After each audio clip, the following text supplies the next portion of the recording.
The advertisement was no bigger than her palm, torn from a week-old newspaper someone had left at the boarding house. Lydia traced her finger over the words for the 100th time. Practical woman sought for matrimony. Must be of good constitution and willing to work. No questions asked about past circumstances. Right to see Whitaker. Laramie County. Wyoming Territory. No questions asked. Those 3 words had sealed her fate. She folded the paper carefully and tucked it into her worn carpetbag alongside the only other possession that mattered, a faded daguerreotype of her mother, taken before the world had turned cruel. Everything else she'd owned had been sold or abandoned when her family cast her out 6 months ago. The train whistle shrieked, black smoke billowing across the Cincinnati station platform. Lydia pulled her threadbare shawl tighter and joined the stream of travelers boarding the westbound locomotive. Her ticket, purchased with the last of her seamstress wages, would take her as far as Cheyenne. From there, she'd need to find passage to wherever this C. Whitaker's ranch might be. Mail-order bride? The woman beside her on the hard wooden bench didn't bother to lower her voice. She was studying Lydia with the calculating gaze of someone who'd seen too much of the world's ugliness. You got that look about you, that desperate hope mixed with terror. Lydia kept her eyes fixed on her folded hands. I'm traveling to meet my intended. Yes, intended. The woman snorted. That's a pretty word for it. You know what you're getting into, girl. These men advertising for wives, they ain't looking for love. They want cooks, maids, and bed warmers who won't complain. I know what I'm doing, Lydia said quietly. What she didn't say was that being a cook and maid for a stranger in Wyoming seemed infinitely preferable to the alternatives left to her in Cincinnati. The rumors had spread through every respectable household, every shop, every church. Harrison Westcott might be dead. Cholera had taken him last month. Divine justice, some whispered, but the stain he'd left on her reputation lived on. The train lurched forward, and Cincinnati began sliding past the grimy windows. Lydia allowed herself one last look at the city that had been her world for 23 years. Somewhere in those neat rows of houses, her father was probably settling into his evening brandy, her mother embroidering by the fire, her younger sisters giggling over their lessons. They'd made it clear she no longer existed for them. Her name had been scratched from the family Bible the night they discovered what had happened at Westcott's hotel. Ticket, miss? Lydia fumbled for the slip of paper, aware of the conductor's assessing gaze. She'd grown used to it, that look men gave her now, as if they could somehow see her shame written across her face. She handed over the ticket without meeting his eyes. The journey west revealed America's harsh transformation, mile by endless mile. Past Pittsburgh, the factories gave way to farmland. Past Chicago, civilization itself seemed to thin and fray. By the time they reached the Mississippi, Lydia felt she'd already traveled to another world entirely. On the 3rd day, somewhere in Nebraska territory, the train made an unscheduled stop. Through the window, Lydia watched a woman about her own age being forcibly removed from one of the forward cars. The woman clutched a baby to her chest, pleading in accented English while a railroad official checked papers with stern efficiency. No documentation, someone behind Lydia explained. Trying to run from a husband back east. Most like railroads cracking down on women traveling alone without proper papers. Lydia's hand moved instinctively to her carpetbag, where Caleb Whitaker's most recent letter rested beside her other documents. That letter was her proof, her protection. Without it, she'd be just another runaway woman with a suspicious story. The train resumed its westward crawl, leaving the woman standing on the empty platform, her figure growing smaller until the prairie swallowed her whole. Lydia forced herself to look away. She couldn't afford compassion. She barely had enough strength to save herself. By Council Bluffs, death had joined their journey. A child in the car ahead succumbed to fever, and Lydia watched through the window as the small body was unloaded during a water stop. The mother's wails carried even through the closed windows, a sound that seemed to merge with the train's mournful whistle. The father stood silent, hat in hand, as they left his child to a stranger's grave in an unnamed town. The landscape grew harsher with each passing day. Trees became scarce, then nearly non-existent. The sky expanded until it seemed to press down on the earth with terrible weight. Wind-scoured towns appeared and vanished like mirages, rough collections of wooden buildings that looked as if they might blow away in the next storm. It was in one such town, she never learned its name, that Lydia witnessed frontier justice in its rawest form. During a long stop for coal and water, she ventured onto the platform to stretch her legs. A crowd had gathered near the station house, and against her better judgment, she moved closer. A vagrant lay in the dust, blood pooling beneath his head. The sheriff stood over him, badge glinting in the harsh sun, gun still drawn. "Caught him stealing from the general store," the sheriff announced to no one in particular. "Won't be doing that again." The crowd dispersed as quickly as it had formed, stepping around the body as if it were merely another obstacle in the street. Lydia retreated to the train, her hands shaking. In Cincinnati, there would have been an investigation, a trial. Here, justice was swift and final and terrifying in its casualness. Cheyenne appeared on the horizon like a promise of civilization, though it proved to be just a larger version of the ramshackle towns they'd passed through. Lydia disembarked on legs unsteady from 5 days of constant motion.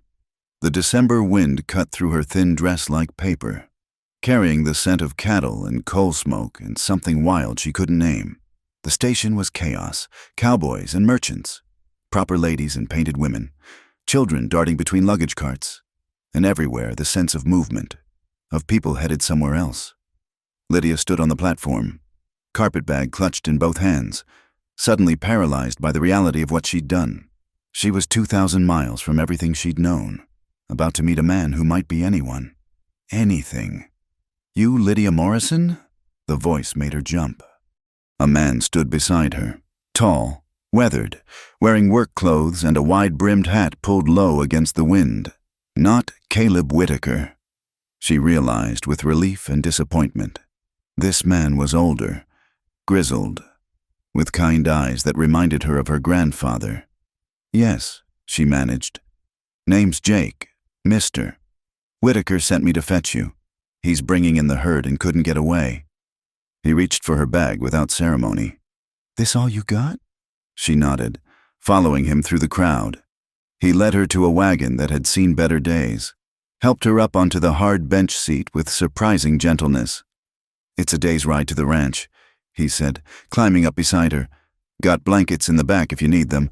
Gets mighty cold once we leave town." As they rolled through Cheyenne's muddy streets, Lydia became aware of the stares. Women peered from shop doorways, their expressions ranging from pity to contempt. Men watched more openly, some with speculation, others with knowing smirks. She kept her eyes forward, chin raised, though her cheeks burned. "Don't pay them no mind," Jake said quietly. "Folks here got nothing better to do than gossip.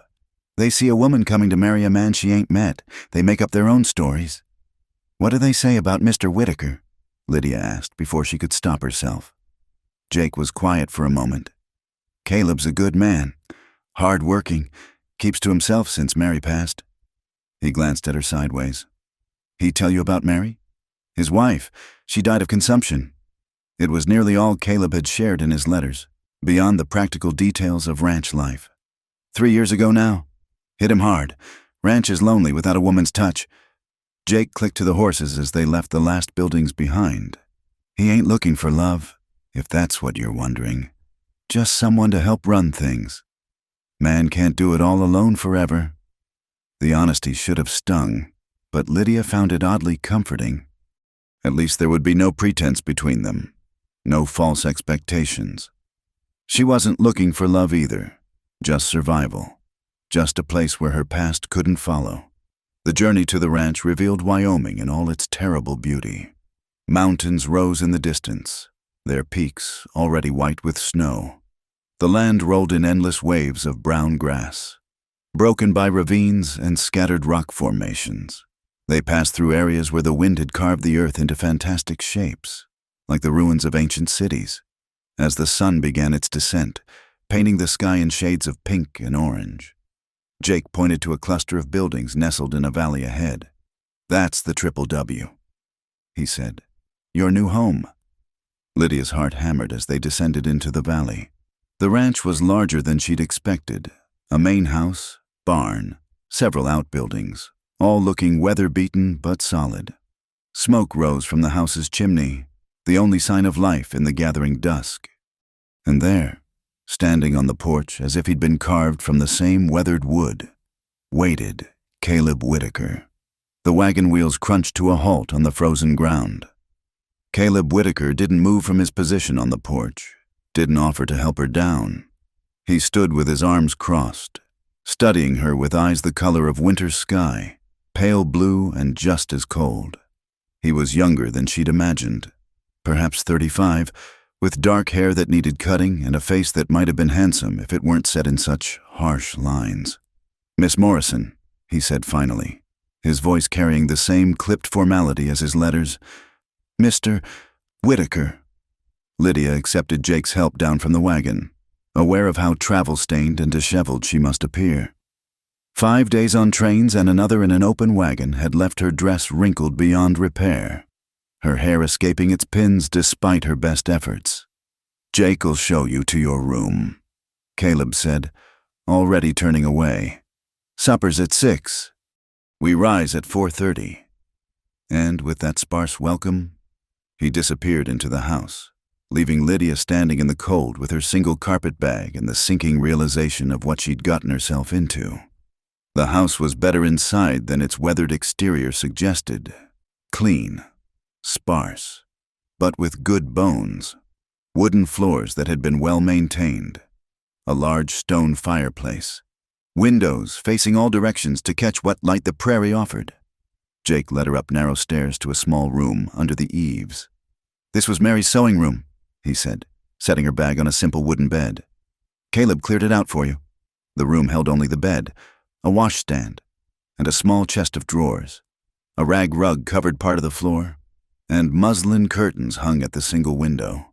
It was more private space than Lydia had enjoyed at the boarding house, though the bed was narrower than what she'd known in her father's house. She pushed that thought away. Her father's house was no longer her concern. "Pump's in the kitchen for water," Jake said. "Privy's out back. There's a hip bath in the pantry you can use on Saturdays." He paused at the door. "Caleb's a good man. Just give him time." Time for what? Lydia wondered as Jake's footsteps faded down the stairs. Time to decide if she was suitable? Time to overcome his grief? Time to see her as more than hired help with marriage papers? She unpacked her few belongings. 2 worn dresses. Undergarments mended so many times the original fabric was hard to identify. Her mother's photograph. Caleb's letters. And a small Bible her youngest sister had slipped into her bag the night she left. At the bottom lay her one good dress, saved for today, now crushed beyond wearing. She shook it out and hung it on a peg, hoping the wrinkles might fall out by morning. The kitchen, when she ventured down, was the heart of the house. A massive cast-iron stove dominated one wall, with a wooden table scarred from years of use in the center. Shelves held a modest collection of dishes and preserved goods. Everything was clean but cheerless, functional without warmth. Lydia found an apron hanging on a hook and set about making herself useful. The stove was already hot. Caleb must have started it before her arrival. She discovered salt pork in the cold pantry, potatoes in a bin, and preserved vegetables on the shelves. Simple fare, but she could work with it. By 6 o'clock, she had produced a meal of fried pork, mashed potatoes, and green beans seasoned with the few herbs she found. She set 2 places at the table, unsure of the household routines. Would Jake eat with them? Were there other hands? Caleb appeared exactly at 6, washed but wearing the same work clothes. He sat without comment, waited while she served, then ate in complete silence. Lydia sat across from him, the clink of forks against plates the only sound. She'd grown up in a house full of chatter, her sister's gossip, her mother's gentle corrections, her father's pronouncements on business and politics. This silence felt alive, like a third presence at the table. "The food is acceptable," Caleb said finally, pushing back his empty plate. Acceptable. Well, it was more than he'd said since her arrival. "Thank you. I'll learn your preferences as time goes on." He looked at her then, really looked at her for the first time. His gaze traveled from her carefully pinned hair to her mended collar, and she fought the urge to fidget under the scrutiny. "I rise at 4:30, he repeated. "Breakfast should be ready by 5. I take dinner at noon when possible, supper at 6, laundry on Mondays, baking on Wednesdays and Saturdays. Jake and the boys eat in the bunkhouse except for Sunday dinner." "The boys?" "Tom and Miguel. They help with the cattle." He stood abruptly. "I'll be in the barn." And he was gone again, leaving Lydia to clean up and wonder what exactly she was supposed to do with her evenings in this silent house. The first week established a rhythm of sorts. Lydia rose in the dark, dressed by candlelight, and had coffee and breakfast ready when Caleb came in from his early chores. He ate quickly, gave terse instructions for the day if needed, then disappeared until dinner. The work was hard but not unfamiliar. Cooking, cleaning, mending, tending the kitchen garden that had gone wild since Mary's death. It was the isolation that pressed on her. In Cincinnati, even after her disgrace, there had been the sounds of city life, carriages on cobblestones, vendors calling their wares, church bells marking the hours. Here, the silence was broken only by wind and the occasional lowing of cattle. Days could pass without her seeing anyone but Caleb, and he seemed determined to speak as little as possible. She learned his preferences through observation rather than communication. He liked his coffee strong enough to float a nail, his steaks barely seared, his shirt starched just so. He was meticulous about some things, his guns, his tack, the account books he worked on by lamplight, and completely indifferent to others. The house could have used a dozen small repairs, but he seemed not to notice or care. On her 8th night, the first real cold snap hit. Lydia woke to find frost painting the inside of her window and her breath visible in the air. She dressed quickly, shivering, and hurried down to start the stove. Caleb was already there, adding wood to the firebox. "Your room gets cold," he said without looking up. It wasn't a question. "It's fine.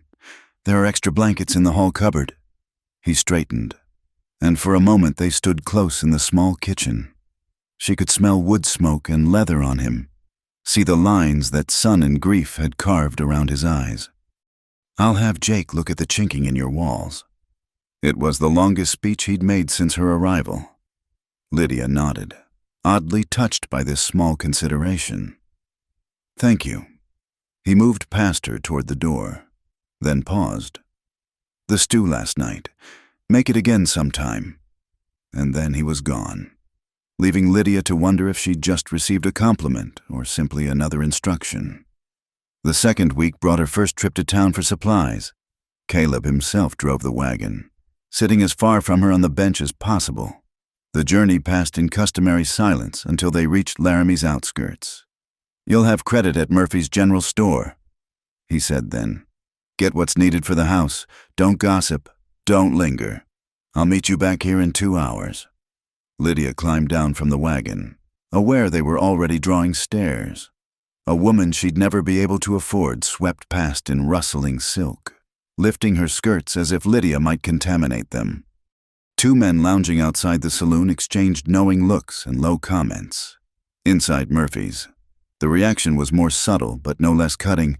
Mrs. Murphy, a thin woman with sharp eyes, took her time acknowledging Lydia's presence. "You'd be Whitaker's new woman," she said finally, making it sound like an accusation.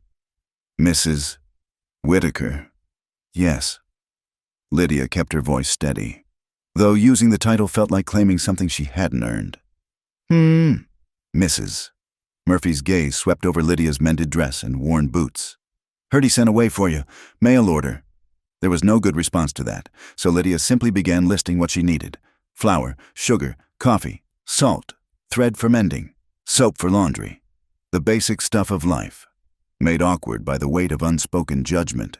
She was examining bolts of cloth, thinking she might make new curtains to brighten the house, when she heard the whispers from two women near the counter. "From back east somewhere. Cincinnati. I heard—" Must have been desperate to come all this way for Caleb Whitaker. Man's like a ghost since Mary died. Or running from something. You know what they say about women who answer those advertisements? Lydia's hands stilled on the fabric. She knew she should ignore them. Knew responding would only fuel more gossip.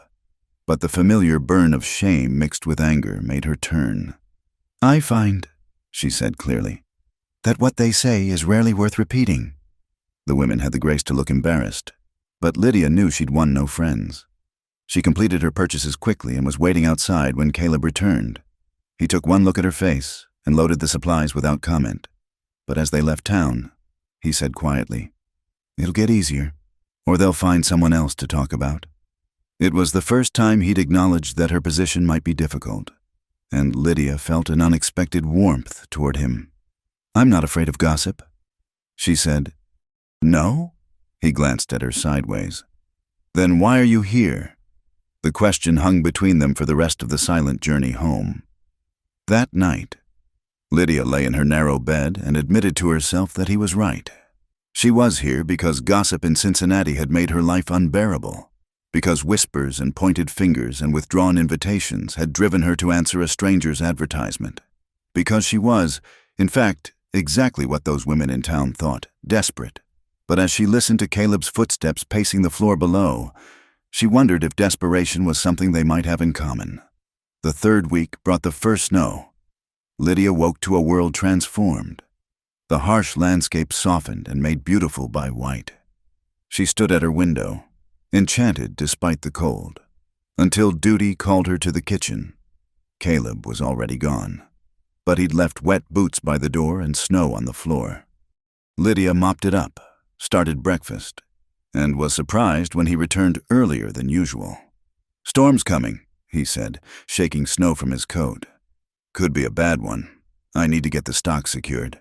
For the first time, he allowed her to help with outside work, while he and Jake moved cattle to sheltered areas. Lydia helped Tom and Miguel haul extra feed and secure loose boards on the barn. The men were polite but distant, clearly unsure how to treat the boss's new wife. By afternoon, the storm hit in earnest. Wind howled around the house like a living thing, driving snow horizontal past the windows. Caleb sent the hands to the bunkhouse with extra supplies, then set about securing the house, checking windows, bringing in enough wood to last days, filling every available container with water in case the pump froze. "Have you weathered a Wyoming blizzard before?" he asked as they worked. "No. They can last days. We might be trapped here a while." There was something in his voice, not quite worry, but a tension that made Lydia wonder if he was thinking about being confined in close quarters with her. As darkness fell and the storm intensified, they found themselves in the kitchen, the warmest room with the stove going full blast. Caleb worked on repairing a bridle while Lydia mended one of his shirts. The silence was different tonight, softened somehow by their shared fortress against the weather. "Your first winter here. Mary was terrified of the storms," Caleb said suddenly. "Thought the house would blow away. I had to nail the shutters closed to keep her from constantly checking them." It was the first time he'd volunteered information about his late wife. Lydia kept her stitching steady, afraid that any reaction might stop the flow of words. "She was from Baltimore," he continued. "City-bred, like you. Took her time adjusting to the quiet." "Did she? Adjust?" Caleb was quiet so long Lydia thought he wouldn't answer. Then, "She said she did, but sometimes I'd catch her staring out the windows with this look, like she was drowning in all that empty space." The wind gusted hard enough to rattle the windows, and they both looked up. When their eyes met across the table, Lydia saw something raw in his expression. Guilt, maybe, or regret. "I'm not drowning," she said quietly. He held her gaze for a moment longer, then returned to his work. But the quality of the silence had changed again, become something almost companionable. When Lydia rose to make tea, she made 2 cups without asking. and Caleb accepted his with a nod that felt like progress. The blizzard trapped them for 3 days. 3 days of wind that screamed like something alive, of snow piling against the windows until the light turned gray and strange. 3 days of careful rationing of firewood and conversation, of two people learning to exist in the same small space without driving each other mad. By the second night, they'd developed a routine of sorts. Caleb would read from week-old newspapers by lamplight while Lydia worked on mending or knitting. Sometimes he'd share bits of news, cattle prices, railroad expansion, political scandals from Washington that seemed as distant as the moon. She discovered he had a dry wit when he chose to use it, making observations about the foolishness of city folk that almost coaxed smiles from her. Says here a gentleman in Boston is suing his neighbor over a tree that drops leaves in his yard. Caleb read, shaking his head. Man's never seen a real problem in his life. My father once threatened legal action against a neighbor whose rooster crowed too early, Lydia admitted, surprising herself with the memory. Mother was mortified. Your people are well off then, city folk with lawyers and such. The question hung in the air. Lydia had carefully avoided any details about her past beyond the bare minimum. We were comfortable, she said finally. My father owns a shipping business, and he sent his daughter west to marry a stranger. There was no judgment in Caleb's tone, just curiosity. Lydia focused on her stitching, choosing her words carefully. My circumstances changed. The opportunity to come west seemed prudent. She felt him studying her, but kept her eyes down. After a moment, he returned to his newspaper, and she breathed again. He hadn't pressed, hadn't demanded explanations. Perhaps that was part of their unspoken bargain. No questions about the past, only the practical present. On the third night, with the wind finally dying and the snow settling into drifts that would take days to clear, Lydia made what she'd come to think of as their storm supper. Beans and salt pork cooked with the last of the preserved tomatoes, cornbread from her dwindling flour supply, and coffee strong enough to wake the dead. They ate by the stove's warmth, the kitchen feeling almost cozy in the lamplight. You're a fair cook, Caleb said, mopping the last of his beans with cornbread. Better than fair, actually. It was the closest thing to a compliment he'd given her, and Lydia felt absurdly pleased. My mother insisted all her daughters learn domestic arts, regardless of our station. She said you never knew when you might need to fend for yourself. Wise woman. She was, Lydia hesitated, then added, she is wise. Caleb caught the correction, his eyes sharpening. But again, he didn't pursue it. Instead, he rose and went to a cabinet she'd never seen him open. He returned with a bottle of amber liquid and 2 glasses. Whiskey, he said, pouring carefully. Good for cold nights. Lydia had never drunk spirits beyond occasional wine at dinner, but the gesture felt significant, an invitation to share something beyond meals and silence. She accepted the glass, coughing a little at the first sip's burn. Easy, Caleb said, and was that almost a smile? It's meant to warm, not scorch. They sat drinking slowly, the kitchen filled with the comfortable sounds of the settling house and the dying storm. The whiskey did warm her, spreading heat through her chest and loosening something that had been wound tight since she'd stepped off the train in Cheyenne. I was angry when Mary died, Caleb said suddenly, staring into his glass. Not sad at first, just angry. At her for leaving, at God for taking her, at myself for bringing her here. He took another sip. Took me a year to realize the anger was easier than the grief. Lydia thought of her own anger, at Harrison Westcott for what he'd done, at her family for their abandonment, at the world for making her shame the only thing that mattered. Anger can be useful, she said quietly. It keeps you moving when grief would stop you cold. He looked at her then with something like recognition. You speak from experience. We all have our ghosts. Mr. Whitaker.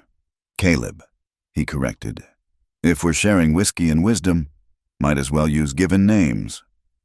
Caleb, she repeated, the name feeling foreign on her tongue. Then you should call me Lydia. He nodded, pouring another finger of whiskey into each glass. They sat in companionable silence until the liquor was gone and the lamp burned low. When Lydia rose to clear the glasses, she swayed slightly, unused to spirits. Caleb steadied her with a hand on her elbow, the first time he'd touched her deliberately. His hand was warm through her sleeve, calloused from years of work. "Steady there. I'm fine, just tired." But she didn't pull away immediately, and neither did he. They stood there for a moment, close enough that she could see the gold flecks in his blue eyes, could smell the whiskey and wood smoke on him. He stepped back first, clearing his throat. "Storm should break by morning. I'll need to dig out. Check on the stock. I'll have breakfast ready early." He nodded and turned to go, then paused at the doorway. "Lydia, you did well these past days. Not everyone handles being snowed in with grace." Before she could respond, he was gone, leaving her standing in the kitchen with the phantom warmth of his hand on her arm and the echo of her name in his voice. The next morning brought brilliant sunshine on a world transformed by snow. Drifts reached the windows in places, and the familiar landscape had become alien and beautiful. Caleb and Jake began the hard work of digging out while Lydia tackled the indoor chaos 3 days of confinement had created. She was shaking out bedding on the porch, grateful for fresh air even if it was bitter cold, when she saw riders approaching. 3 men on horseback, moving slowly through the drifts. Caleb emerged from the barn, rifle in hand but held casual-like. The lead rider was a heavy-set man with a badge glinting on his coat. Sheriff Thompson. Lydia would learn later. The other 2 were townsmen she recognized from her supply trip. "Caleb," the sheriff called out. "Checking on folks after the storm. Lost 2 families on the eastern range. Froze in their soddy when the roof collapsed." "We're fine here," Caleb replied. But his eyes had gone to Lydia on the porch. The sheriff followed his gaze, touching his hat brim. "Ma'am, you'd be the new Mrs. Whitaker." "I am." Lydia kept her voice steady, though something in the men's manner made her wary. "From Cincinnati. I heard tell. Is there a problem, Sheriff?" Caleb had moved closer to the porch, his stance deceptively relaxed. "No problem. Just like to know who's settled in my county." The sheriff's smile didn't reach his eyes, especially when they come from places with interesting news. Lydia's hands tightened on the bedding. They knew. Somehow, they knew. She forced herself to meet the sheriff's gaze directly. "Then you'll be pleased to know I'm a boring woman with no interesting news to share." One of the other men snickered, but fell silent at Caleb's look. The sheriff studied her a moment longer, then nodded. "Good to hear. Well, Caleb, you need anything after this storm, you let us know." They rode off, but Lydia could feel their backward glances like physical touches. She finished hanging the bedding with shaking hands, then went inside to find Caleb waiting in the kitchen. What did he mean by interesting news? His voice was carefully neutral. Lydia busied herself at the stove, unable to meet his eyes. "I don't know. Perhaps nothing." Lydia. Just her name, but waited with expectation. She gripped the edge of the stove, knuckles white. "Does it matter? Whatever brought me here, whatever I left behind, does it change anything?" "That depends on what it is." She turned then, anger flaring. "You advertised for a wife with no questions about past circumstances. Were those just words?" "I meant them, but I won't be made a fool of either." They stared at each other across the kitchen, the fragile understanding of the past days cracking like ice. Finally, Lydia lifted her chin. "I've done nothing criminal, nothing that would bring shame on your name beyond what gossip already supplies. That's all you need to know." Caleb was quiet for a long moment. Then, "Fair enough, but if trouble comes to my door because of your past, I'll expect the truth then." "Agreed." He nodded once and left. Lydia sank into a chair, exhausted by the confrontation. She'd won this round, kept her secrets for another day, but she could feel the truth pressing against her ribs like a living thing, demanding to be told. That evening, Caleb didn't come in for supper at the usual time. Lydia kept the food warm, watching the clock creep past 6, then 7. Finally, she saw a lantern light in the barn. She wrapped her shawl tight and ventured out. She found him in the hayloft, sitting on a bale with a bottle of whiskey and a distant look. He glanced up at her appearance but didn't speak. "You missed supper," she said unnecessarily. "Wasn't hungry." She climbed the ladder carefully, her skirts making it awkward. The loft was warmer than outside, filled with the sweet smell of hay and the sounds of horses below. She settled on a bale across from him, leaving space between them. "You're angry," she observed. "Not angry, thinking."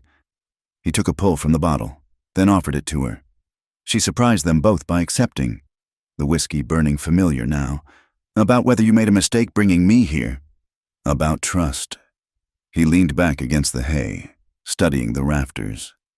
"Mary and I, we knew each other from childhood. No surprises, no secrets. I thought that meant we understood each other." "Did you?" "No." The word was flat. Turned out she had plenty of secrets, dreams she never shared because she knew I couldn't give them to her, resentments that festered in silence. He took the bottle back. "When she was dying, she told me things, how she'd felt trapped here, how she'd wanted children I couldn't give her, how she'd written letters to her sister about running away but never sent them." Lydia absorbed this confession, understanding dawning. "And now you have another wife with secrets. Seems to be my lot." But there was wry humor in it rather than bitterness. They passed the bottle between them in silence. "Finally," Lydia said, "everyone has secrets. Caleb, things that hurt too much to speak aloud.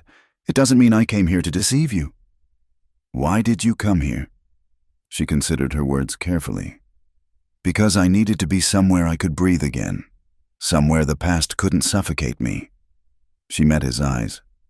"The same reason you advertised for a stranger. I think sometimes starting over is the only choice left." He studied her in the lantern light. "Jake says you're different from Mary, says you've got steel in you. Is that good or bad?" "Don't know yet." He stood, swaying slightly. "But I suppose we'll find out together." He offered her his hand to help her down the ladder, the second time he'd touched her voluntarily. His grip was firm, steady despite the whiskey. At the bottom, they stood close in the barn's shadows. "The past stays buried," he said quietly. "Until it doesn't. When that day comes, we'll deal with it. Until then," he shrugged. "Until then, we go on as we are." It was more than she dared hope for. "Thank you." He walked her back to the house, their footsteps crunching in the snow. At the kitchen door, he paused. "There's a dance in town next week. Christmas social. We should go. Show face. Let them see we're not hiding anything." The thought of facing the townspeople's judgment made her stomach clench. But she nodded. "If you think it's best, I think hiding feeds more gossip than facing them down." He touched his hat brim, an oddly formal gesture after their intimacy in the barn. "Good night, Lydia." "Good night, Caleb." She watched him head to his room, then climbed the stairs to her own cold bed. But for the first time since arriving at the Triple W, she didn't feel entirely alone. They were two damaged people trying to build something from the wreckage of their pasts. It might not be love, might not even be friendship yet, but it was something. A beginning, perhaps, or at least an understanding. And for now, that was enough.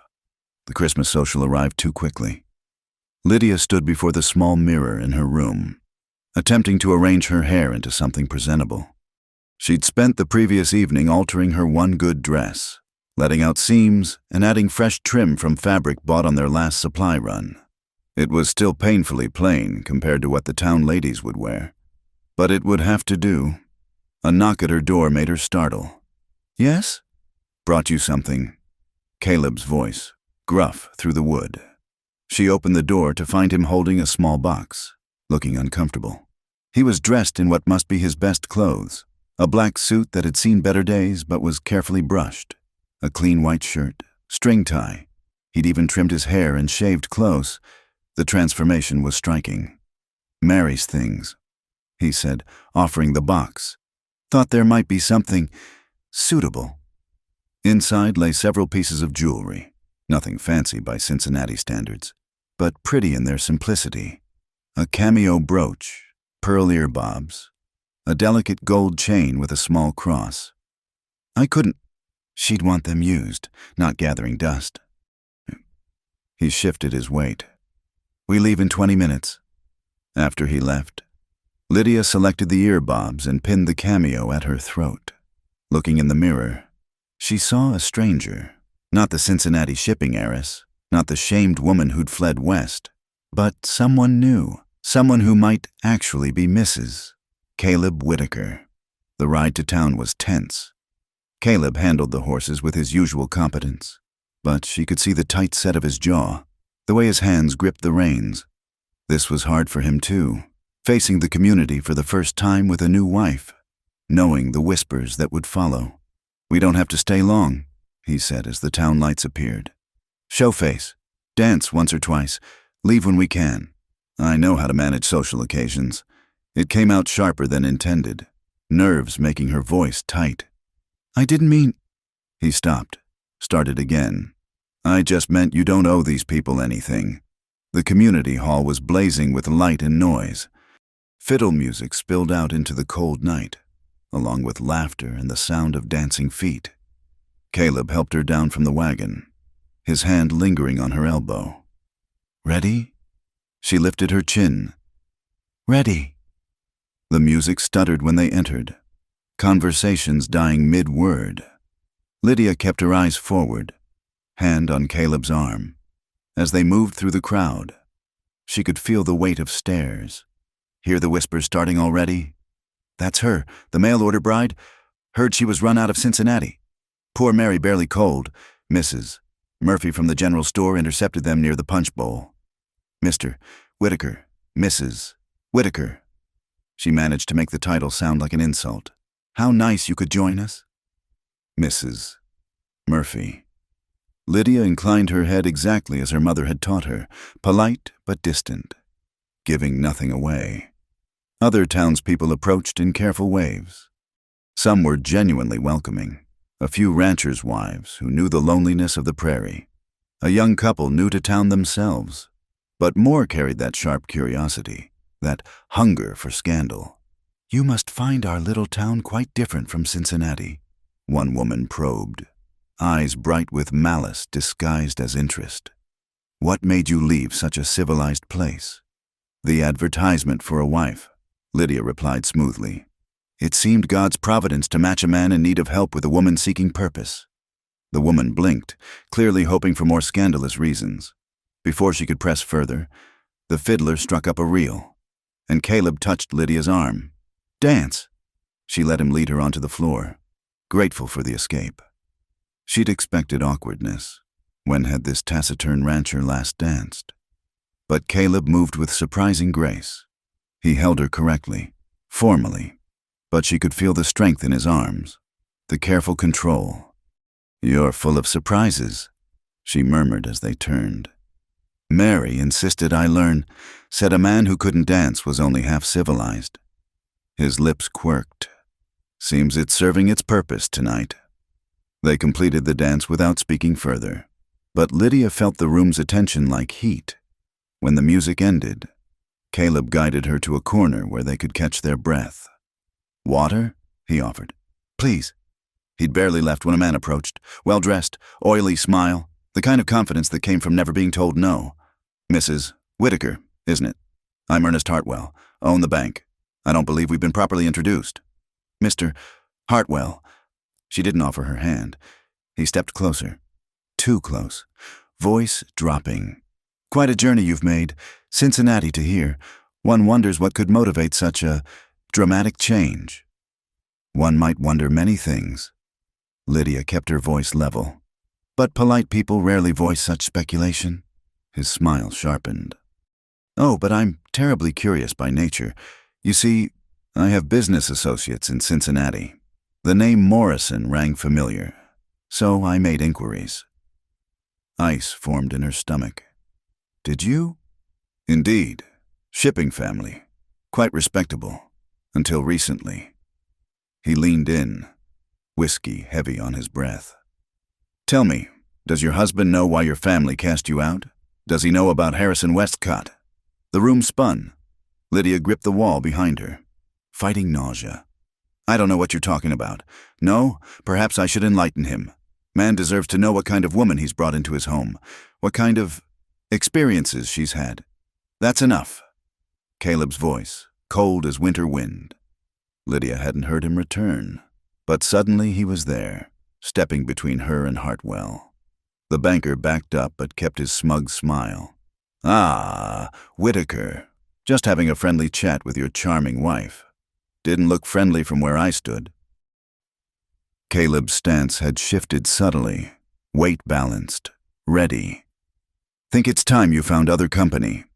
Hartwell, of course. But think about what I said. Mrs. Whitaker. The truth has a way of surfacing. He tipped his hat mockingly and sauntered away. Lydia couldn't breathe. The room was too hot, too close, too full of watching eyes. I need air. Caleb guided her out the side door into the blessed cold. She gulped winter air, hands shaking. Behind them, the music and laughter continued, oblivious. What did he say to you? She couldn't answer, couldn't form words past the panic clawing at her throat. Everything was unraveling. Her past had followed her here, would destroy this fragile new life before it had truly begun. Lydia. Caleb's hands on her shoulders, firm but gentle. Look at me. She raised her eyes to his, expecting disgust or anger. Instead, she found concern and something fiercer, protectiveness. Whatever he knows or thinks he knows, we'll deal with it. But not here, not now. He pulled off his jacket, wrapped it around her shoulders. Can you go back inside? Hold your head up for another hour? I don't know. Yes, you do.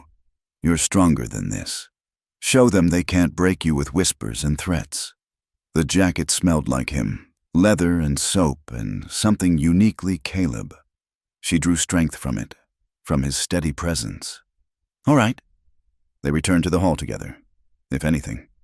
Caleb stayed closer than before, his hand finding the small of her back, his presence a shield against the curious stares. They danced again, a slower waltz this time, and Lydia let herself lean into his strength. Thank you, she whispered.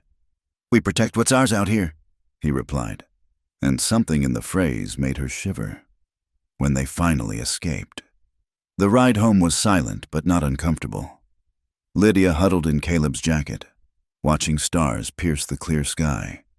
The evening had been disaster and triumph both, exposure and protection, fear and unexpected solidarity. At the ranch, Caleb helped her down, his hands lingering at her waist. You did well tonight. Hartwell knows about my past, about... She couldn't finish. Then he knows. Changes nothing unless we let it. He studied her face in the moonlight. That room upstairs getting mighty cold these nights. She blinked at the apparent change of subject. It's fine.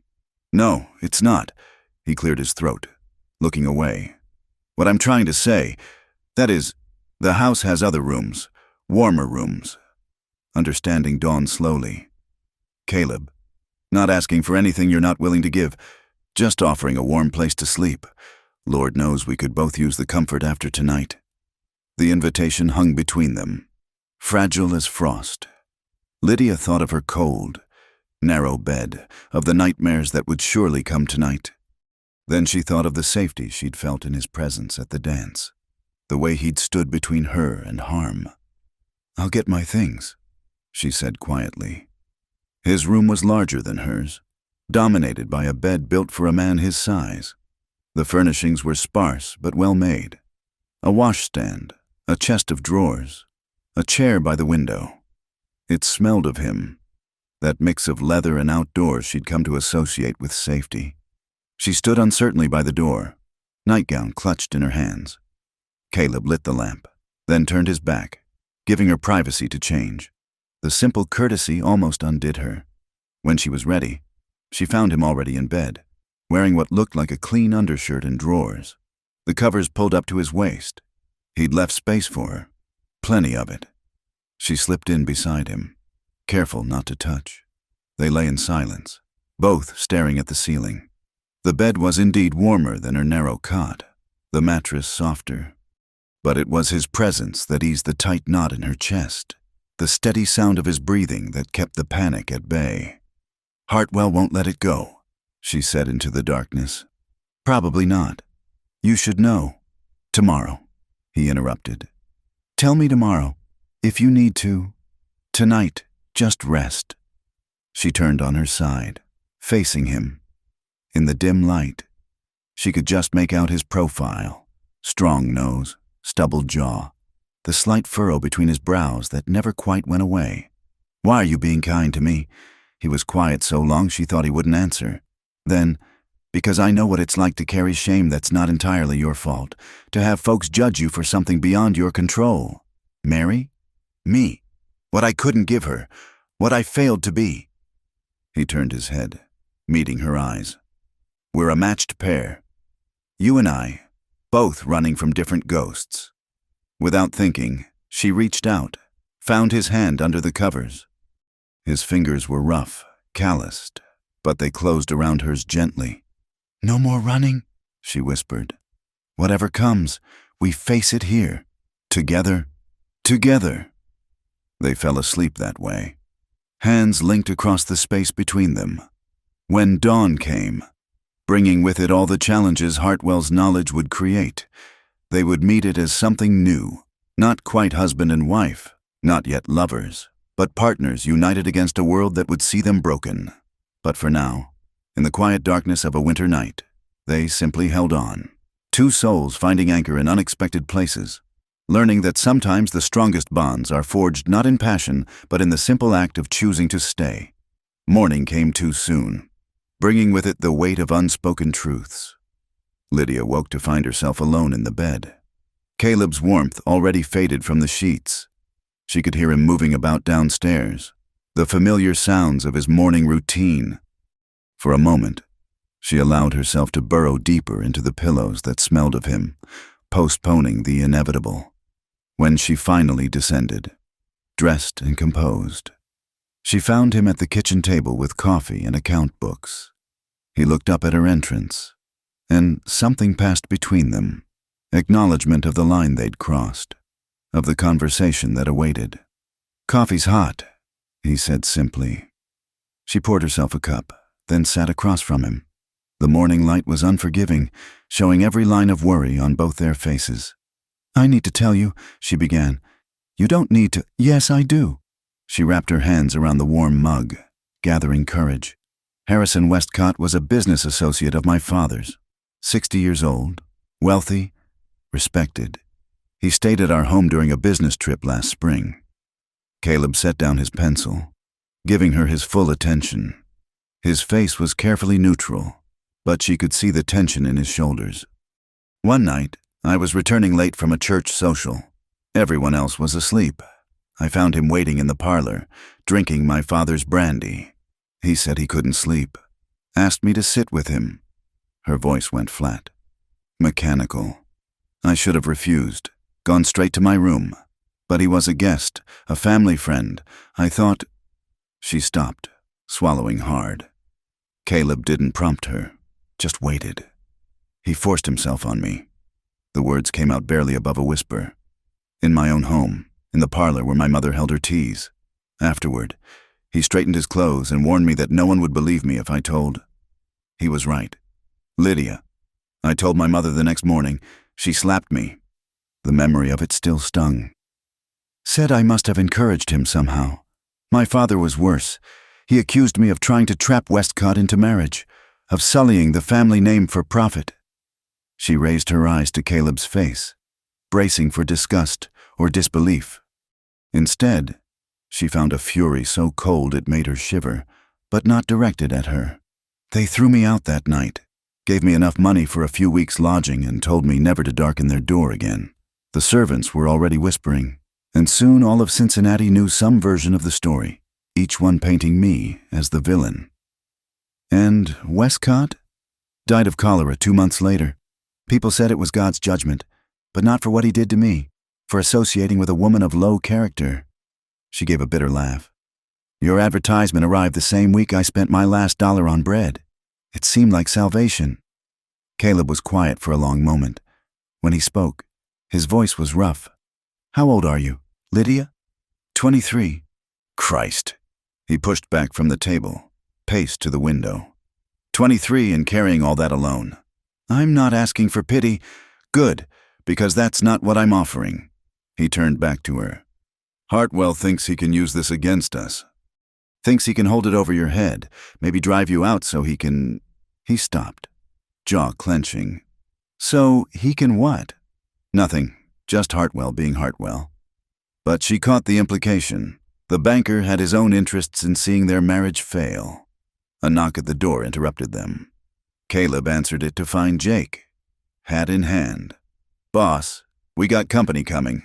Sheriff Thompson and some others, riding hard from town." Caleb's expression darkened. "How many?" "4, maybe 5. They don't look friendly. Get Tom and Miguel.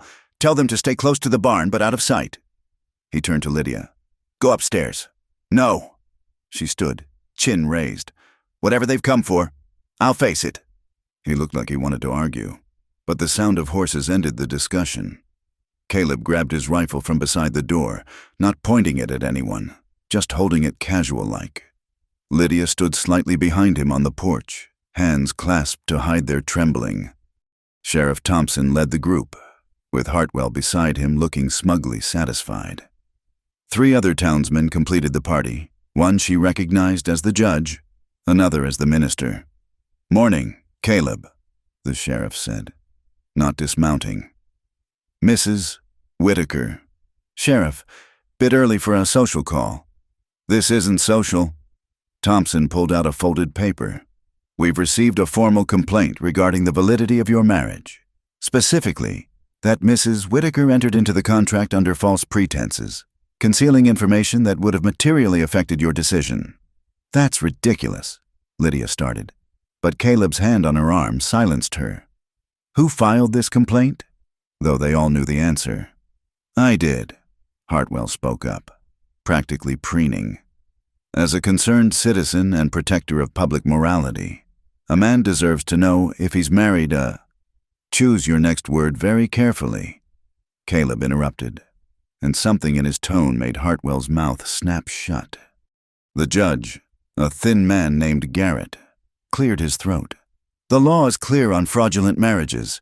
Mr. Whitaker, if a party enters marriage while concealing crucial information, criminal history, existing marriages, or moral failings, the union can be annulled." "There was no fraud," Caleb said evenly. "I knew exactly who I was marrying." "Did you?" Hartwell couldn't resist. "Did you know about Cincinnati? About what she did? What was done to her? You mean—" Caleb's voice could have frozen fire. "Yes, I knew. Known since before the wedding. Changes nothing." The men exchanged uncertain glances. This clearly wasn't going as planned. "Mr. Whitaker," the minister spoke up. "Surely you understand the unsavoriness of the situation. A woman of damaged virtue. Reverend." Lydia stepped forward, finding her voice. "Have you ever preached on Mary Magdalene?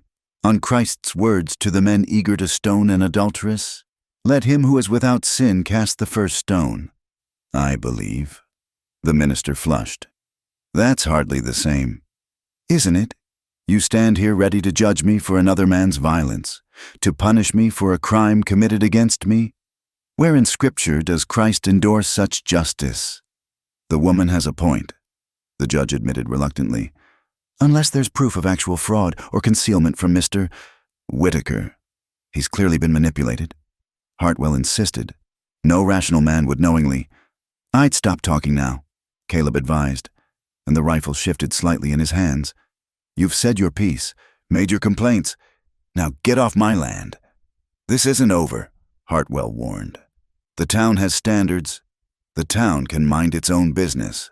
My wife and I aren't asking for anyone's approval or permission." He looked at each man in turn. "We're legally married. We'll stay married. And anyone who has a problem with that can take it up with me directly." The threat was implicit, but clear. These men knew Caleb's reputation. Quiet, steady, but dangerous when pushed. One by one, they backed down. "We've done our duty," Sheriff Thompson said finally. Made our inquiry. Found no legal grounds for action. Good day, folks. They rode off, Hartwell casting venomous looks over his shoulder.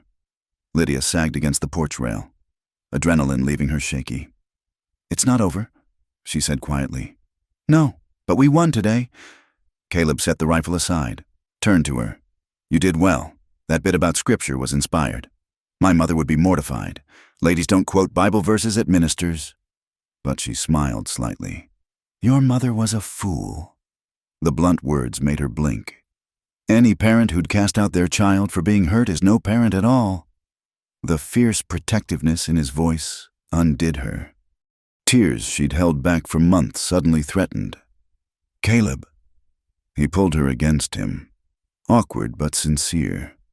She pressed her face into his shirt, breathing in his familiar scent, letting herself be held. His hand stroked her hair hesitantly, as if he wasn't sure of the motion. I'm not going anywhere, she mumbled into his chest. Neither am I. His arms tightened. We're married, for better or worse. Today was definitely worse, but we survived it. She pulled back enough to see his face. Do you regret it? Truly? Taking you as my wife? No. He cupped her face gently, thumb brushing away a stray tear. I regret that you suffered. I regret that people are cruel. But having you here, having someone who fights alongside me instead of needing me to fight for them, no regrets. The moment stretched between them, charged with possibility. Lydia raised up on her toes, bringing their faces closer. Caleb's eyes darkened, and she could feel his breath quicken. Lydia, he said roughly. You don't owe me. I know what I owe and don't owe, she interrupted. This isn't about debt. She kissed him then, soft and uncertain. He froze for a heartbeat before responding, one hand tangling in her hair while the other splayed across her back. The kiss deepened, months of careful distance dissolving into desperate need for connection, for affirmation of life in the face of those who would deny it. When they broke apart, both breathing hard. Caleb rested his forehead against hers. You sure about this? I'm sure about you, she answered. The rest we'll figure out as we go. He kissed her again, then took her hand. Come on, Jake and the boys are probably wondering if we're alive out here. They walked toward the barn hand in hand, a united front against whatever came next. The town might gossip, Hartwell might scheme, but here on this patch of Wyoming earth, they'd carved out something worth defending.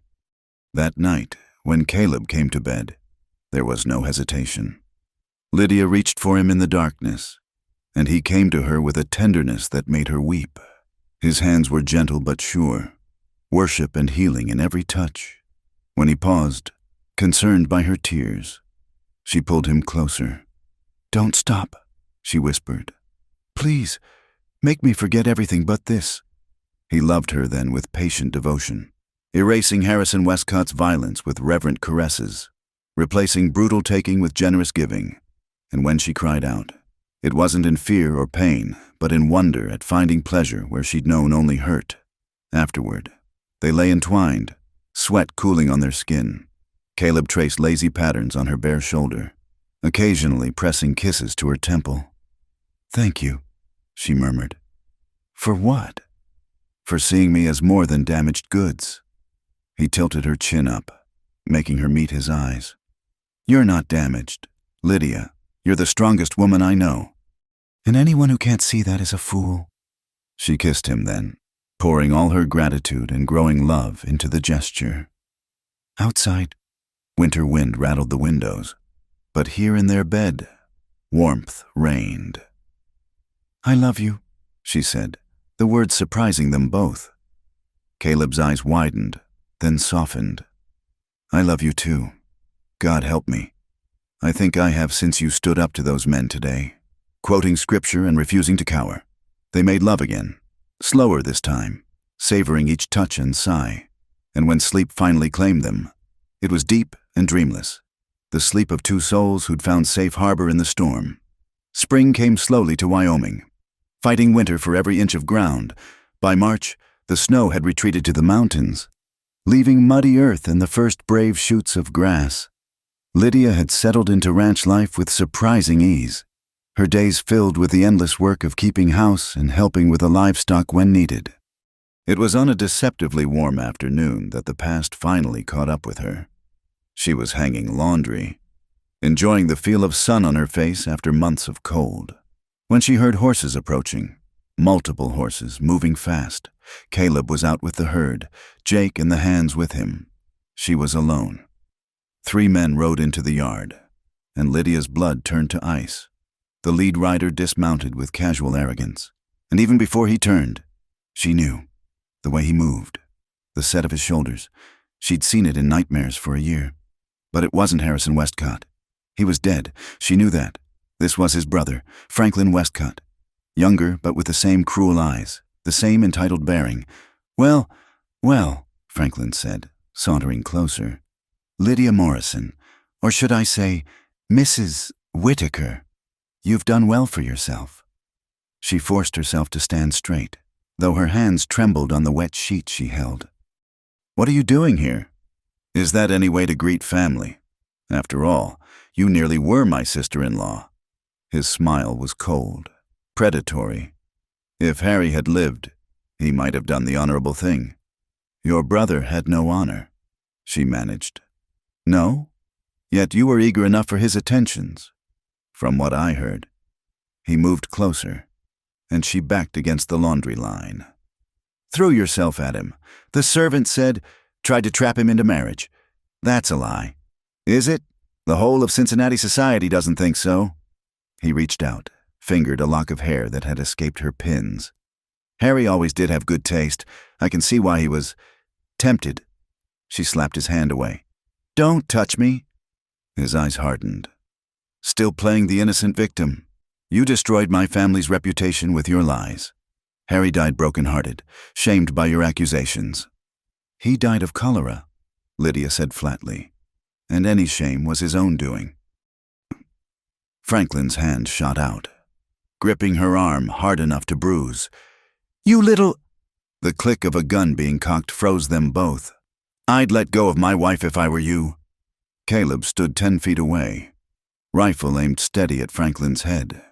Lydia had never seen him look so dangerous, cold fury in every line of his body. Franklin released her arm slowly, turning to face this new threat. You must be the husband. Tell me, did she mention her history when she answered your advertisement, or did you find out after, like all her victims? Only victim I see here is my wife, Caleb said evenly. And you've got about 10 seconds to get off my property. I'm Franklin Westcott, he announced, as if the name should mean something. My family has business interests throughout the territories. I could make things difficult for you. You're trespassing is what you are, and threatening my wife. The rifle never wavered. That's enough to get you shot in Wyoming, regardless of your name. Franklin's companions, who'd stayed mounted, shifted nervously. One cleared his throat. Frank, maybe we should... I came here for satisfaction. Franklin interrupted. This woman's lies killed my brother. She owes... The shot was deafening. Franklin's hat flew off his head. A neat hole punched through the crown. He stood frozen, face white. Next one's lower, Caleb said conversationally. You can leave vertical or horizontal. Your choice. Franklin scrambled for his horse, dignity forgotten. This isn't over. You can't just... Jake, Caleb called, and the foreman appeared from the barn. Shotgun in hand, Tom and Miguel flanked him, similarly armed. They'd been there all along, Lydia realized. Waiting. Boss, these gentlemen are leaving. Make sure they find the property line. As the men rode off, Franklin shouted over his shoulder. You'll regret this, both of you. Caleb didn't lower the rifle until they were out of sight. Then he was across the yard in 3 strides, pulling Lydia into his arms. Did he hurt you? No, I'm fine. But she was shaking, adrenaline and old fear making her knees weak. Let me see your arm. He pushed up her sleeve gently, cursing at the red marks already darkening to bruises. I should have shot him. Caleb, when I saw him touching you. His voice was rough with suppressed violence. Nobody touches you without permission. Nobody. She cupped his face, making him look at her. I'm all right. You stopped him. How did he find you? I don't know. Maybe Hartwell. She trailed off, the implications sinking in. If Franklin had found her, who else might come? Caleb seemed to read her thoughts. We'll deal with it. Whatever comes. He pressed his lips to her forehead.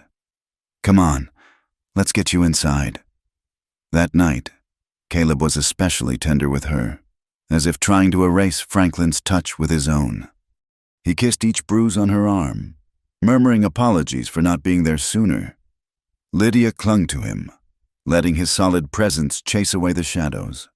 He looked like him, she whispered in the darkness. For a moment, I thought, Harrison's dead, Caleb said firmly. And his brother will be too if he comes near you again. You can't just shoot everyone who... Watch me.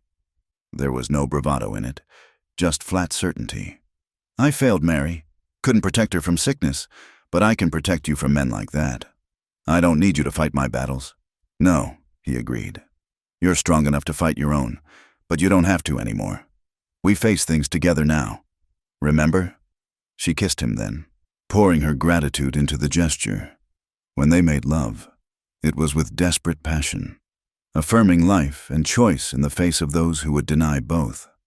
The next morning brought Jake with troubling news. Boss, thought you should know, there's talk in town. That Westcott fellow's been spreading stories, riling folks up. What kind of stories? Though Lydia could guess, Jake looked uncomfortable.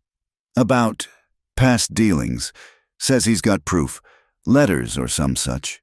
Planning to bring charges. Charges of what? Caleb demanded.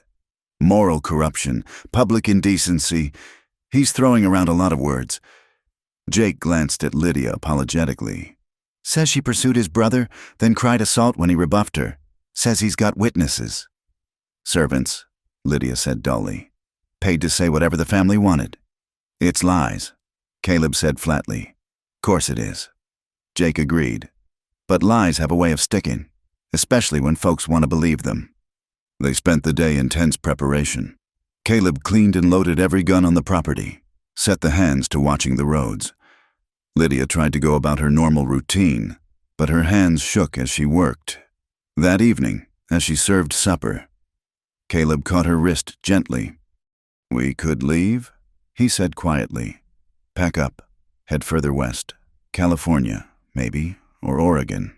Start fresh where nobody knows us. She was tempted to run again, find another new beginning. But this is your home, your ranch. You can't just abandon it. It's dirt and cattle. You matter more. The simple declaration made her throat tight. No, we don't run. We said no more running. Remember? He studied her face. You sure? It could get ugly. Let it. She lifted her chin. I'm tired of being ashamed of something that wasn't my fault. If Franklin Westcott wants a fight, he'll get one. Pride flickered in Caleb's eyes. That's my girl. The confrontation came 2 days later. Not with guns and threats, but with paper. A summons to appear before the territorial judge to answer charges of moral turpitude and fraud upon the community. Lydia stared at the document, fury replacing fear. He can't be serious. He's got money and influence, Caleb said grimly. Sometimes that's enough. Then we fight. She crumpled the summons. I'll tell the truth, all of it. Let them judge me for being attacked in my own home. Lydia. Caleb's voice was gentle. You know how these things go. Your word against the Westcott family's reputation. And with Hartwell stirring the pot, I don't care. And surprisingly, she meant it. I've been silent too long. Let shame drive me too far. No more. He pulled her close. Whatever happens, we face it together. Together. She agreed. The hearing was set for the following week. Word spread quickly, turning it into the social event of the season. Everyone wanted to see the mail-order bride defend herself against scandal. But Lydia had one advantage Franklin didn't know about. She'd kept Harrison's letters. The ones he'd sent after that night, alternating between threats and pleas, admission and denial.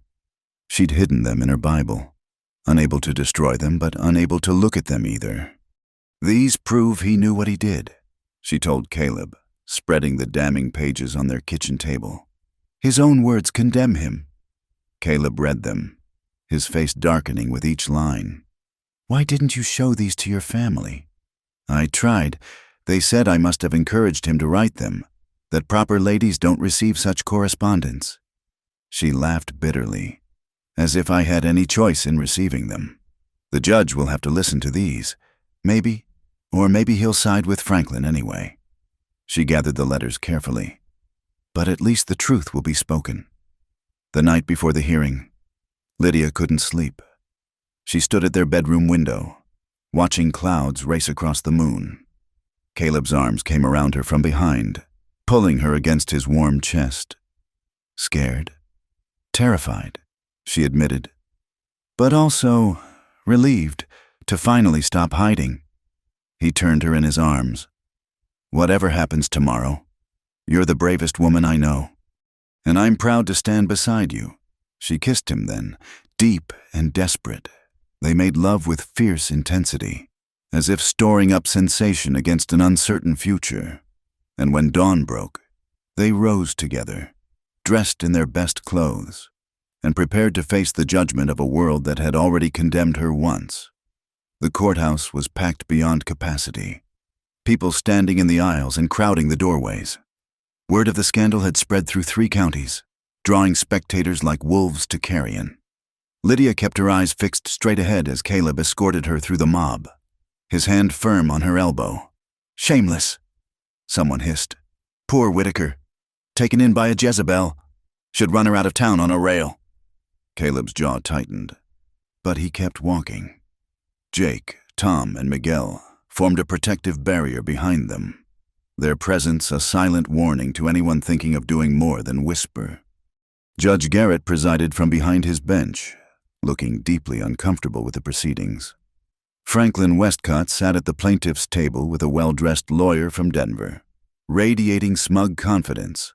Hartwell was there too, in the front row, practically glowing with anticipation. This hearing will determine whether Mrs. Lydia Whitaker engaged in moral fraud and corruption. The judge began wearily. Mr. Westcott, you may present your case. Franklin's lawyer stood, a thin man with the demeanor of an undertaker. Your Honor, we will prove that the defendant pursued an inappropriate relationship with Mr. Harrison Westcott, and when rebuffed, made false accusations that drove him to an early grave. Furthermore, she concealed this sordid history to trick Mr. Caleb Whitaker into marriage. That's a lie. Lydia started to rise, but Caleb's hand on her arm stopped her. You'll have your chance to respond. Judge Garrett said, proceed. Counselor. What followed was a parade of paid witnesses, servants from the Morrison household who claimed to have seen Lydia throwing herself at Harrison, a seamstress who swore Lydia had ordered provocative nightwear before his visit, even a distant cousin who testified about Lydia's unnatural interest in attracting male attention. Each lie built upon the last, painting a picture of a calculating seductress. Lydia forced herself to remain still, though inside she wanted to scream. Beside her, Caleb grew progressively colder, his fury contained but palpable. Does the defense wish to respond? The judge asked when the last witness stepped down. Caleb stood. They had no lawyer. None would take their case, but he commanded the room's attention nonetheless. Your Honor, my wife has evidence that refutes every word spoken here today. Proceed. Lydia rose on unsteady legs, the packet of letters clutched in her hands. The crowd murmured as she approached the bench. Franklin's lawyer jumped up. Objection! What possible evidence could— Letters, Lydia said clearly. Written by Harrison Westcott himself. The courtroom erupted. Franklin went white, half rising from his seat. The judge banged his gavel repeatedly. Order, Mrs. Whitaker. Explain the nature of these letters. Lydia turned to face the crowd, drawing strength from Caleb's steady presence. Harrison Westcott wrote to me repeatedly after he forced himself on me in my father's home. These letters contain his own admissions of guilt, his threats if I spoke of it, and his fears that his actions would become known. Forgeries, Franklin shouted. She's lying. Then you won't mind if I read them aloud? Lydia challenged. Without waiting for permission, she opened the first letter. Dated April 15th, 1888. My dear Lydia, I trust you understand the necessity of discretion regarding our encounter. What passed between us must remain private, for both our sakes. Should you speak of it, who would believe that a man of my standing would need to force his attentions on anyone? The crowd had gone silent. She continued to the next letter.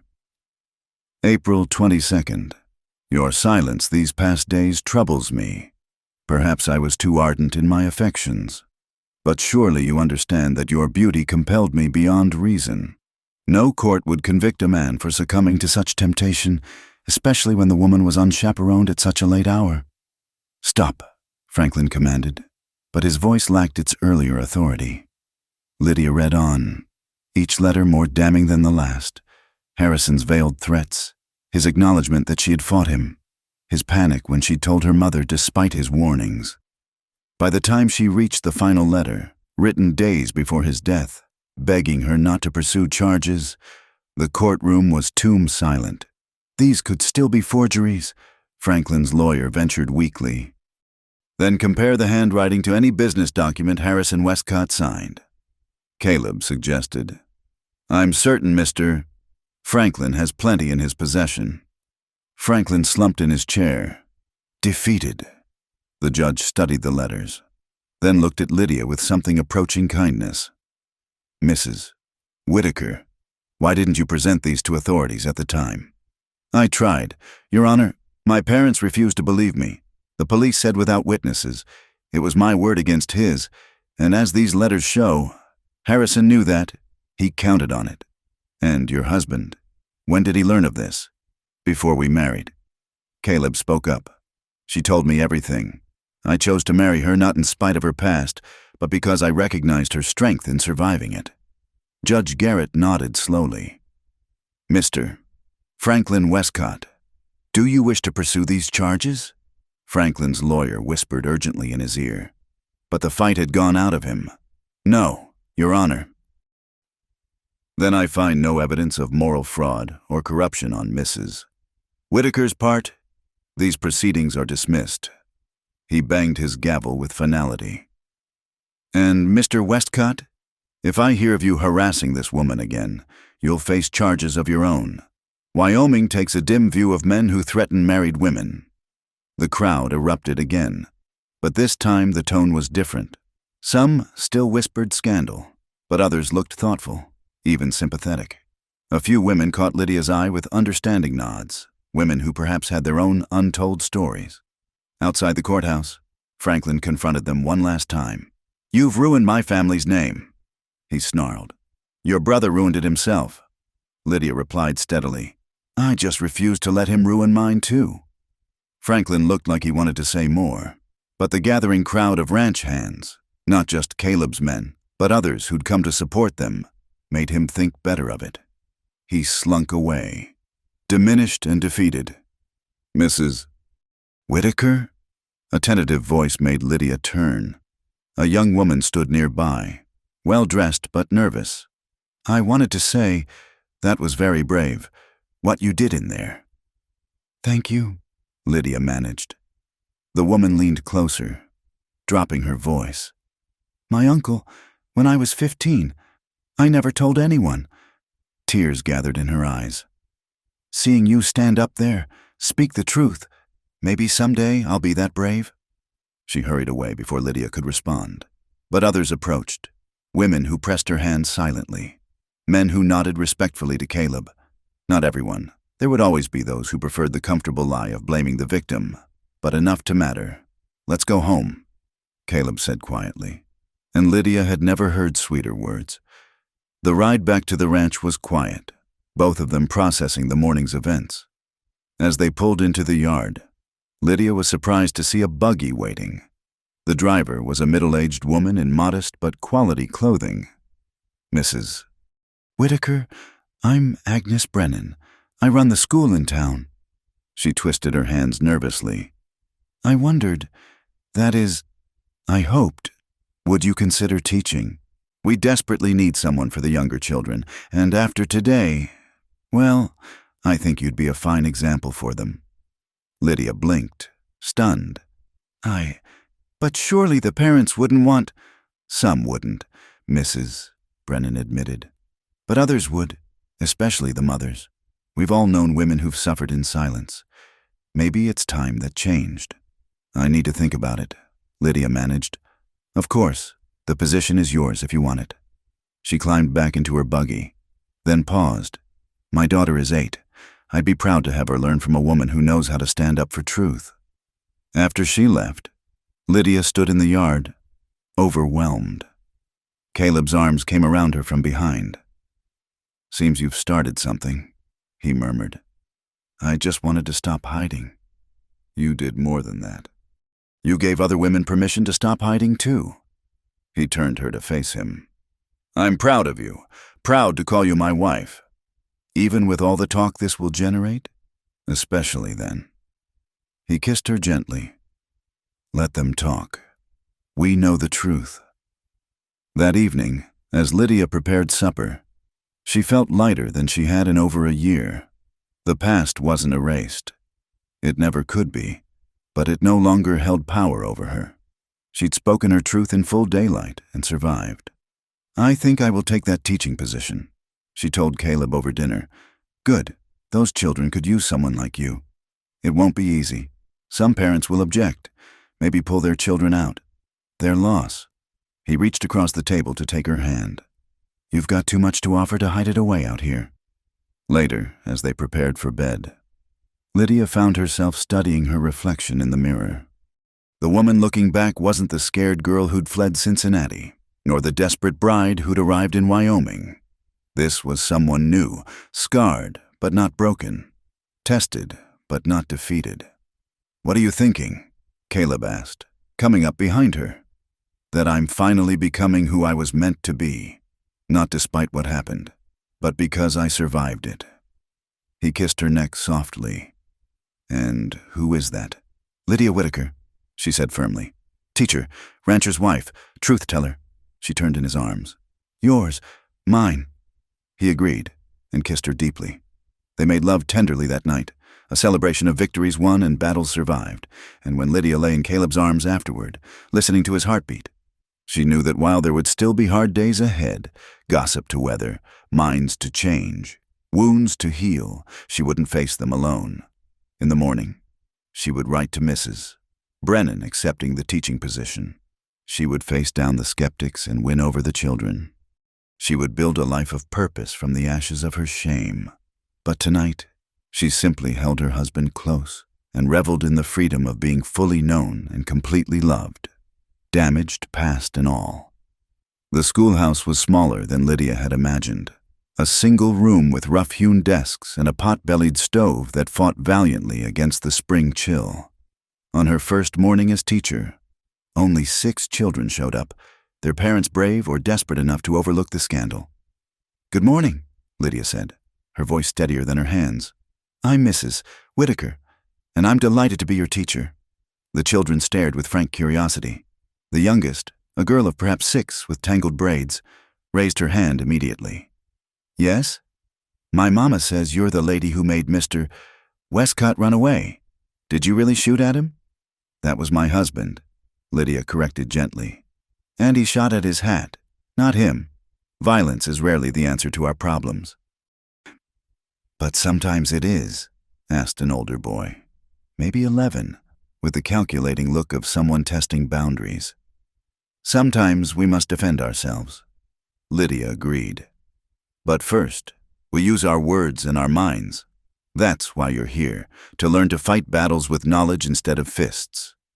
By the end of the first week, word had spread, not about scandal this time, but about the teacher who spoke to children like they had sense, who taught girls arithmetic alongside boys, who turned lessons into stories that made even the dullest subjects come alive. The second week brought 4 more students. The third, another 6. Parents began lingering at pickup time, ostensibly checking on progress, but really assessing this controversial woman for themselves. "My Sarah actually wants to come to school now," one mother admitted. wonder in her voice. She used to cry every morning. Not everyone approved. Hartwell made his displeasure known, standing outside the bank to glower at anyone entering the schoolhouse. A few families kept their children home rather than expose them to that woman's influence. But for every detractor, there seemed to be two supporters, often quiet women who slipped Lydia encouraging notes or extra supplies for the classroom. At home, Caleb watched her transformation with quiet pride. She'd come home exhausted but glowing, full of stories about her students' progress. He'd find her at the kitchen table late into the evening, preparing lessons or marking papers by lamplight. "You're happy," he observed one night, massaging her shoulders as she worked. "I am," she realized with some surprise. "I forgot what it felt like to have purpose beyond mere survival. You've given those children more than lessons. You've shown them what courage looks like." She leaned back against him. "We've shown them. None of this would be possible without you standing beside me." Spring ripened into summer, and with it came unexpected news. Lydia had been feeling poorly for weeks, tired, queasy in the mornings, emotional at odd moments. When old Doc Morrison confirmed her suspicions, she sat in stunned silence. "About 3 months along, I'd say," the doctor said kindly. "Everything appears normal. You're young and healthy. Should do fine." Lydia walked home in a daze. A baby. After everything, the assault, the shame, the fear that she was too damaged for normal life. Her body was creating new life. The miracle of it made her knees weak. She found Caleb in the barn, mending tack. He looked up at her approach, immediately alert to her mood. "What's wrong? Did something happen at school?" "Not wrong," she managed. "Different. Unexpected." She took a breath. "I'm carrying a child. Our child." The leather strap slipped from his hands. He stared at her, a dozen emotions crossing his face. Shock, joy, fear, wonder. "You're certain?" Doc Morrison confirmed it. 3 months, he thinks. Caleb crossed to her in 2 strides, then stopped just short of touching her, as if she'd become suddenly fragile. "A baby," he whispered. "Are you happy?" She had to ask, had to know. For answer, he swept her into his arms, lifting her off her feet and spinning her around. His whoop of joy sent chickens scattering and brought Jake running from the corral. "Boss? Everything all right?" "Everything's perfect," Caleb set Lydia down gently, grinning like a fool. "We're having a baby." Jake's weathered face split into a rare smile. "Well, congratulations to you both." He tipped his hat to Lydia. "About time this place heard the laughter of children again." News spread as news always did in small communities. By week's end, gifts began appearing. Tiny knitted blankets, carved wooden toys, preserves for the mother's health. Women who'd kept their distance now approached with advice and shared experiences, even Mrs. Murphy at the general store softened. "My first was born in a snowstorm," she confided. "Thought we'd both freeze before the doctor arrived. You'll want to lay in supplies early, just in case." Not everyone celebrated. Hartwell, deprived of his hoped-for scandal when Franklin Westcott retreated, found new ammunition. "Mark my words," he proclaimed to anyone who'd listen. "No good comes from bad blood. That child will bear the sins of its mother." When word reached Caleb, his response was swift. He found Hartwell at the bank, grabbed him by the collar, and hauled him into the street. "You say one more word about my wife or our child," he said, voice deadly quiet, "and I'll forget I'm a civilized man. That's not a threat. It's a promise." Hartwell sputtered and threatened, but the damage was done. His influence had waned as Lydia's grew. The town had chosen its side, and it wasn't his. As summer waned and Lydia's condition became obvious, she reluctantly agreed to stop teaching until after the birth. Mrs. Brennan found a temporary replacement, but assured her the position would be waiting. "The children ask for you daily," she said, "especially the girls. You've shown them possibilities they never imagined." One evening in early September, as Lydia struggled with buttons that no longer quite reached, a knock came at the door. Caleb answered. Rifle handy as always?" Then called out in surprise, "Lydia, you better come." On the porch stood a woman in travel-worn finery, older, graying, but with Lydia's same determined chin. "Mother?" Lydia breathed, hardly believing. Margaret Morrison stood stiffly, clutching her reticule like a shield. "Lydia, may I come in?" They sat at the kitchen table, 3 cups of tea growing cold between them. Margaret's eyes kept straying to Lydia's obvious pregnancy, emotions warring on her face. "Why are you here?" Lydia finally asked. "Your father is dead." Margaret's voice was flat. "Apoplexy, 3 months ago. His will, he left you nothing. Of course, but She stopped, started again. "I've been receiving letters from women in Cincinnati about what happened to their daughters, their sisters, stories so similar to yours that I could no longer pretend." "You believe me now?" Bitterness crept into Lydia's voice. "After casting me out? After choosing respectability over your own daughter?" "I was a coward." Margaret's composure finally cracked. "I was so afraid of scandal, of losing our place in society, that I sacrificed you to preserve it. And for what? Your father died angry and alone. Your sisters barely speak to me, and I lost my eldest daughter because I was too weak to stand by her." Lydia felt Caleb's hand on her shoulder, grounding her. "What do you want from me, Mother?" "Nothing. Everything. Forgiveness I don't deserve." "A chance to know my grandchild." Margaret's tears flowed freely now. "I've sold the Cincinnati house. If you'll have me, I could stay nearby. Help when the baby comes. Try to make amends." Lydia looked at Caleb, seeing her own uncertainty reflected in his eyes, but also compassion. He'd forgiven her past. Could she forgive her mother's? "There's a widow's cottage in town," she said slowly. "You could take that, visit, see how things go." Hope bloomed on Margaret's face. "Thank you. I know I don't deserve—" "No," Lydia interrupted gently. "You don't, but this child deserves to know its grandmother. And I'm tired of anger. It's too heavy to carry anymore." Margaret stayed a week, helping prepare the nursery, sharing halting conversations over tea. When she left for the cottage in town, both women were crying, but they were healing tears. October brought the first snow, and with it, labor pains. Caleb paced the kitchen like a caged wolf, while Doc Morrison and 2 midwives attended Lydia upstairs. Her mother held her hand through the worst of it, murmuring encouragement and apologies in equal measure. When the baby's cry finally pierced the air, Caleb bounded up the stairs 3 at a time. He found Lydia exhausted but radiant, holding a squalling bundle. "A daughter," she whispered, "perfect and whole in ours." Caleb touched the baby's cheek with one trembling finger, tears streaming unashamedly down his face. "She's beautiful, like her mother." "What shall we name her?" Lydia asked. Caleb studied their daughter, already showing signs of Lydia's determined chin, his stubborn brow. "Hope," he said finally.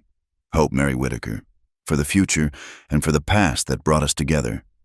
As snow began falling outside, they sat together, new parents, survivors, lovers who'd found each other across miles and heartbreak. The baby fussed, and Lydia guided her to nurse, marveling at the instinct of new life. "No one will ever call her damaged goods," Lydia whispered fiercely. "No," Caleb agreed. "She'll grow up knowing her worth, knowing she's loved, knowing her mother is the bravest woman in Wyoming." Margaret knocked softly, bringing warm broth and fresh linens. Jake and the hands gathered in the yard, passing around a bottle in celebration. Even some townspeople braved the snow to leave gifts on the porch. As night fell and the household settled, Lydia gazed down at her daughter, this miracle born from ashes, this proof that life could bloom even in the harshest ground.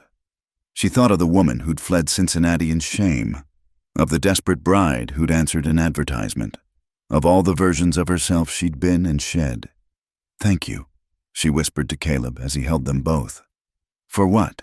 For seeing me, all of me, and choosing to stay." He kissed her temple, then their daughter's downy head. "I didn't choose to stay. Lydia, I chose to live." You taught me that, how to live again after loss, how to hope again after despair. We saved each other.